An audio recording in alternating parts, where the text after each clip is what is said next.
We are taking a look at Lila Foote swimming in 100 backstroke here in lane 4 from our tri meet yesterday. I'm going to play the race straight through, talk about your splits a little bit, and then after the race is over, we will go back and pick apart a few different things. So here we are on the race itself.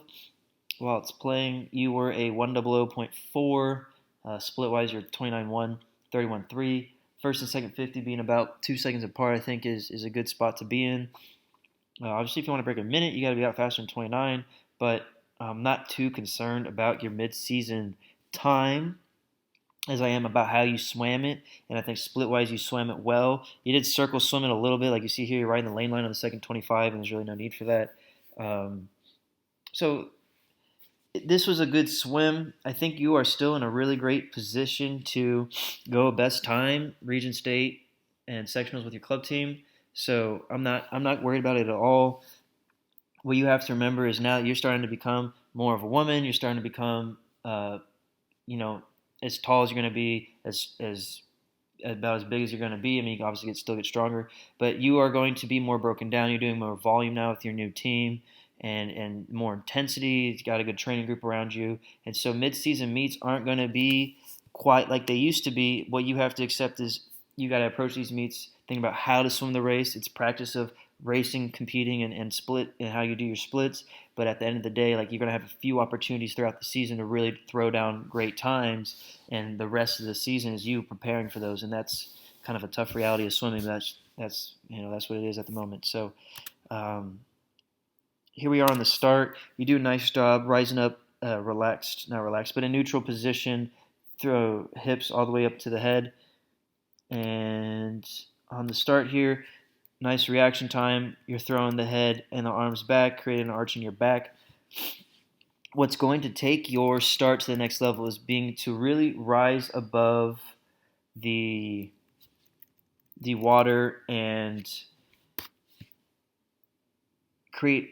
I mean, it's hard for me to explain here with this video, but like you want to be able to come out of the water and really arch above here. You do a nice job of doing it, but you are still so low. As you see, your upper body's sitting here, and your lower body never really left the water. So what we want to do is have that whole body eventually come out of the water, creating a nice big arch. If you were to go look up like a Kathleen Baker racing video and just look at her start even, and don't even watch the rest of the race if you don't want to, but watch the start specifically and see just how high she comes out of the water. And the reason, I mean, that's a good backstroke start for anybody, of course, but for the reason, especially for you, that you want to be able to set up like that is so that it's going to allow you to enter the water and get into a nice location underwater for you to really crank those underwaters, which you're so good at. Those are your strength. You seem to enjoy that being a strength of yours.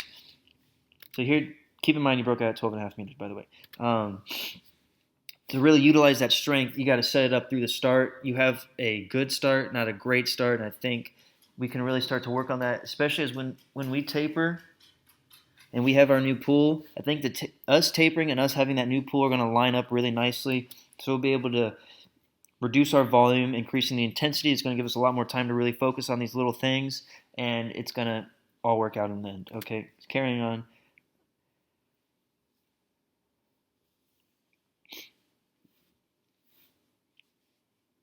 So notice here there's a little splash on your kicks. So you're getting really shallow on the kicks. We got to keep it at an optimal depth in order to really, really utilize those kicks.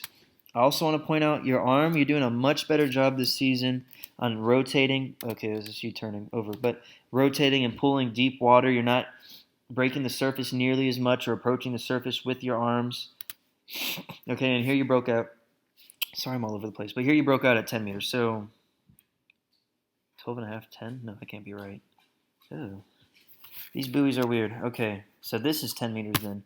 So you started the race breaking out at 12.5, and here you are breaking out kind of in between the 5 and the 10 meter mark, whatever that ends up being.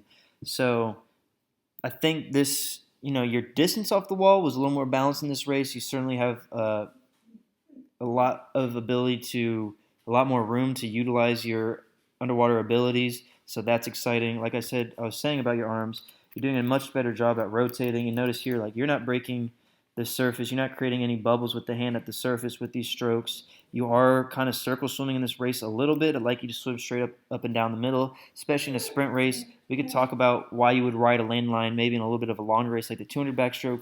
but I don't really see a purpose of it for any of your high school races. All right, so as we come into the finish, nice, strong, consistent kick, nice, strong, consistent tempo, coming into the wall, and a good finish there. Nice job, Lila.